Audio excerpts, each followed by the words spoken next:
A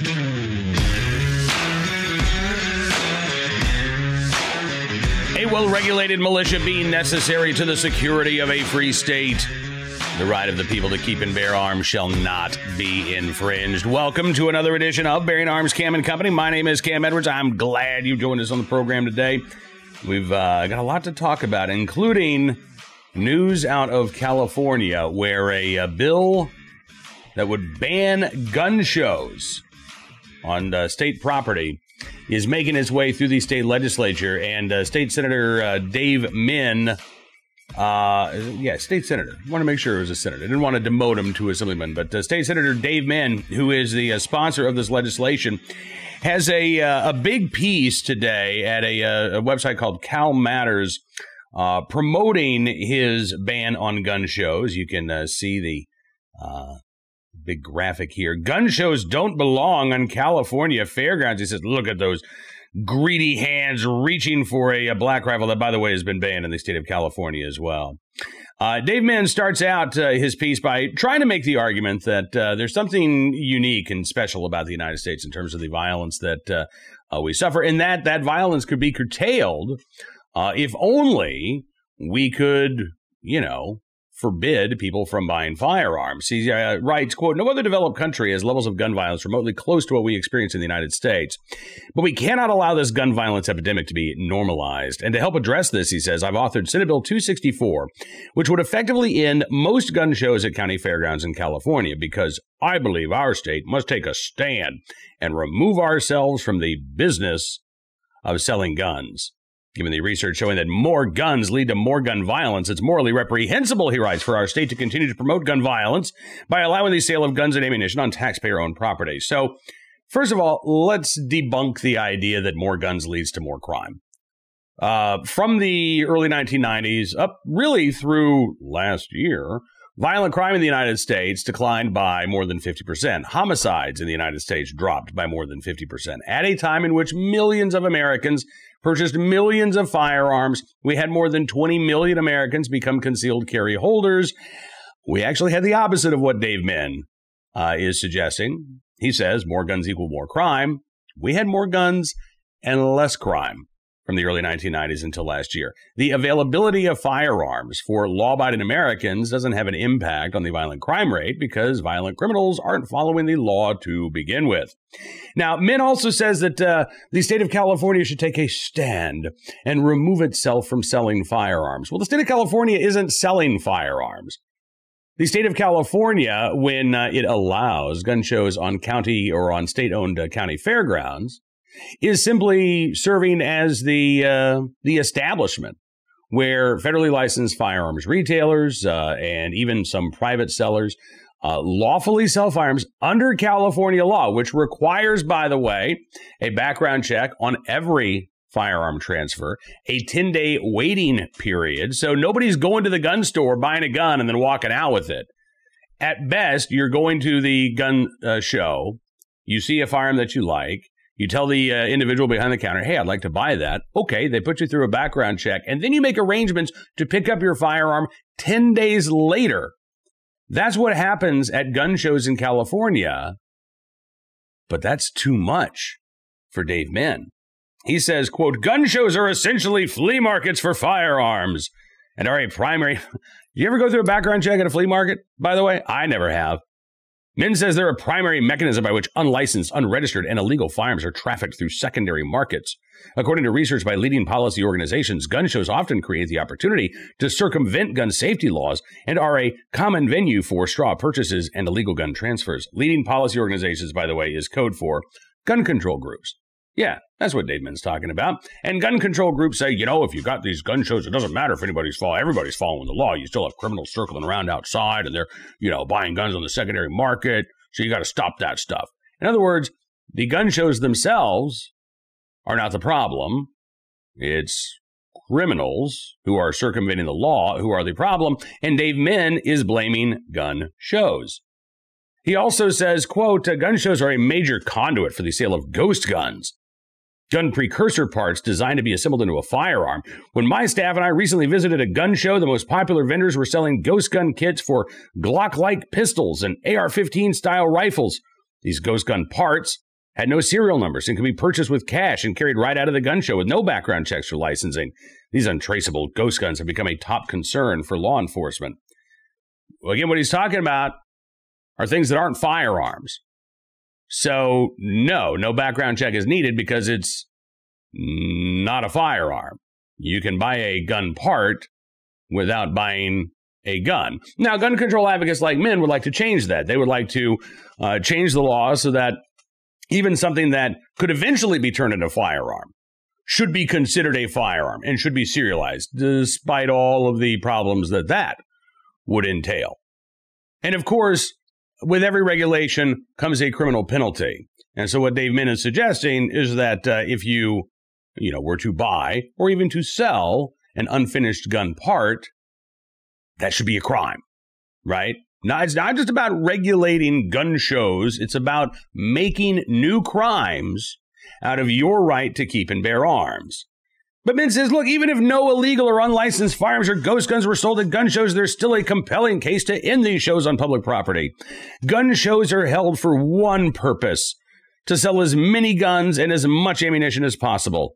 And this, he says, has been deadly for California communities. Again, keep in mind, California has the most restrictive gun control laws in the nation. So if Dave Min is suggesting that the sale of firearms, the sale of a constitutionally protected item, drives violence, then what Dave Min is suggesting is that we need to curtail the constitutional rights of Californians and American citizens in order to fight crime, which is nonsense, because as I just said a couple minutes ago, from the early 1990s, really up through 2020, violent crime in the United States declined by more than half. Homicides declined by more than half without any new federal gun control laws on the books. Actually, I take that back. We did have the quote-unquote assault weapons ban from 1994 to 2004. And violent crime was declining before the ban went into effect. It continued to decline while the ban was in effect, and it continued to decline after the ban expired in 2004. So the idea that, well, the only way we can reduce violent crime is through gun control is ludicrous. But of course, it is a fundamental tenet of the gun control ideology. And Dave Min is one of the primary proponents of that ideology in California. So Dave Min says that July 13th is the next date that gun owners need to be aware of. Well, he didn't put it that way. I'm putting it that way. The Assembly Public Safety Committee is going to hear Senate Bill 264 on July 13th. California gun owners, I know that the fix is in. I mean, you've got an anti-gun supermajority in Sacramento in both the Assembly and the state Senate.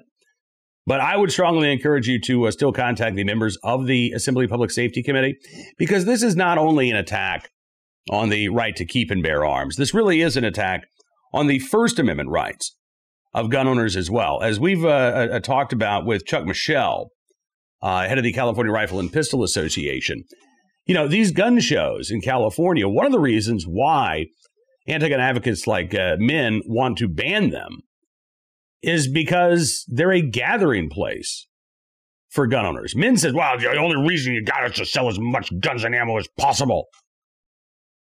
I don't think that's the only reason. Now, look, I'm sure the vendors want to sell as many guns and ammunition as possible. But they're also doing it in accordance with the draconian gun control laws of California. Every sale going through a background check, even sales of ammunition going through a background check at a gun show in California. So what is this really about? I think this is about going after the culture of gun ownership.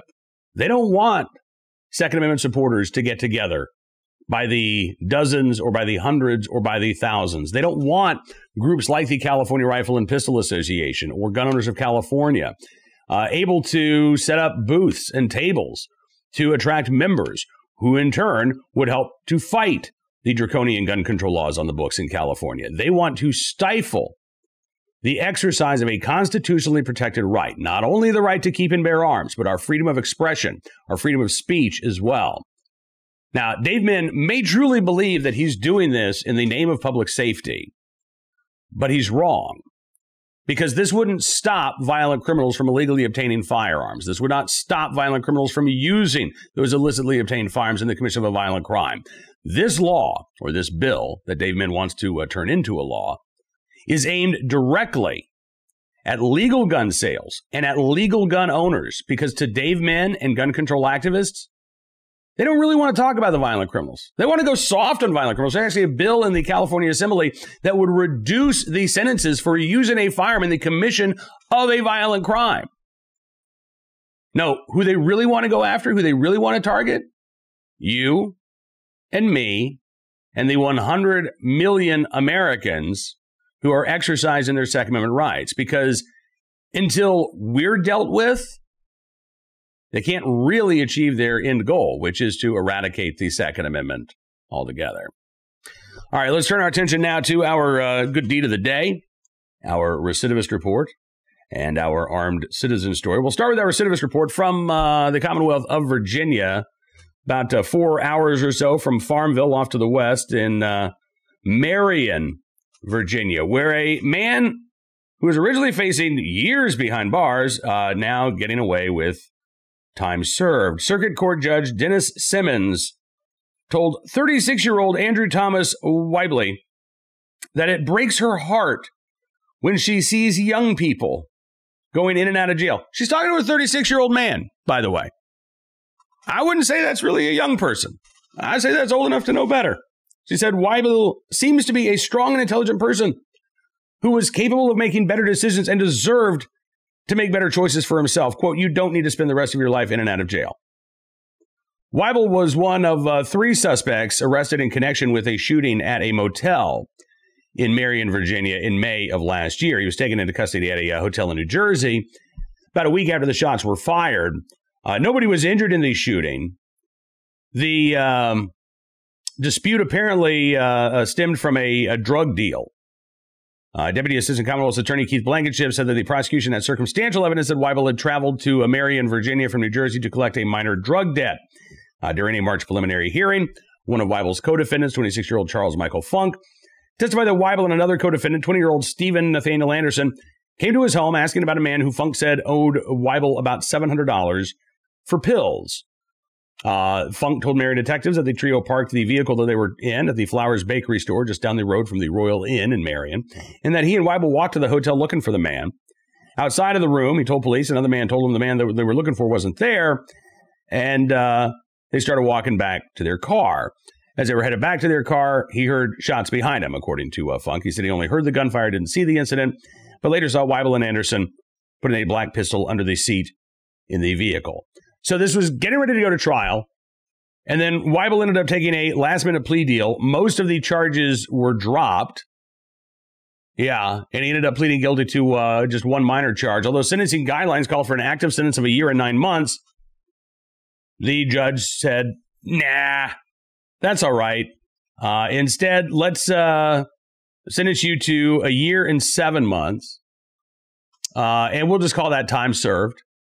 And then we'll give you 2 years probation. Judge telling Weibel that he deserved better than the choices he had made, and said, quote, it seems like you've got the ability to make a huge turnaround. Yeah. I mean, sure. I hope. I mean, at this point, you got to root for that outcome. But at the same time, let's not talk about a 36-year-old man being some, young kid who should be making better choices. He's a grown damn man, and he made his choice. And the judge in Smythe County, Virginia, appears to be okay with that choice coming with very few consequences. Today's armed citizen story from Southeast Houston, where a driver's been charged with aggravated assault for hitting a bicyclist, and a bicyclist not facing charges for shooting back at that driver. This happened on a Sunday afternoon.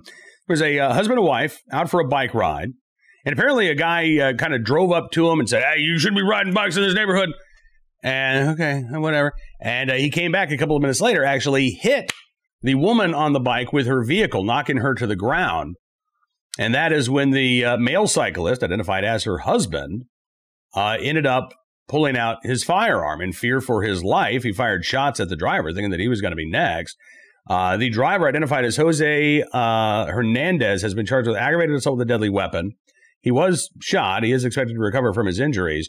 Police say that, quote, the bicyclist was in fear of his life. He was trying to defend himself. Bicyclists both okay. And it looks like Hernandez is going to recover from his injuries as well. Again, going to be facing some felony charges, but the bicyclist who acted in self-defense in defense of his wife, not facing any charges at all. Finally today, our good deed of the day from Marietta, Oklahoma, where an officer in the right place at the right time, willing and able to do the right thing to save the life of a sleeping truck driver after that truck caught fire. According to Love County Assistant Emergency Manager David Bond, there was a semi carrying 7 cars exiting I-35 when a rear tire blew out. After the driver pulled into a nearby Valero, that tire then caught fire and spread to the rest of the car hauler. Fire damaging the cars that the semi was carrying, spread to several vehicles parked nearby, one of them occupied by a sleeping man. According to David Bond, the Love County Assistant Emergency Manager, Marietta Police Officer Lance Glaze was able to wake up that sleeping man, get him out of the vehicle before the blaze engulfed his car. So thankfully he is okay. Nobody actually was hurt in this blaze, believe it or not even the driver of the semi. And you got to think in part that is because of the quick thinking and quick actions of Marietta, Oklahoma Police Officer Lance Glaze, in the right place at the right time and willing and able to do the right thing. So Officer Glaze, we thank you, sir, for your very good deed. Now, that is going to do it for this edition of Bearing Arms Cam and Company. Just a reminder to you California gun owners in particular, make sure you are in contact with your state assembly person and urge them to reject the unconstitutional attack on your First and Second Amendment rights coming from Senator Dave Menn. We'll be back tomorrow with more of the latest Second Amendment news and information from all across the nation. Don't forget as well, you can check out bearingarms.com throughout the day. You get caught up on all of the latest news impacting your right to keep and bear arms. You can also become a VIP subscriber at Bearing Arms. Just go to bearingarms.com/subscribe.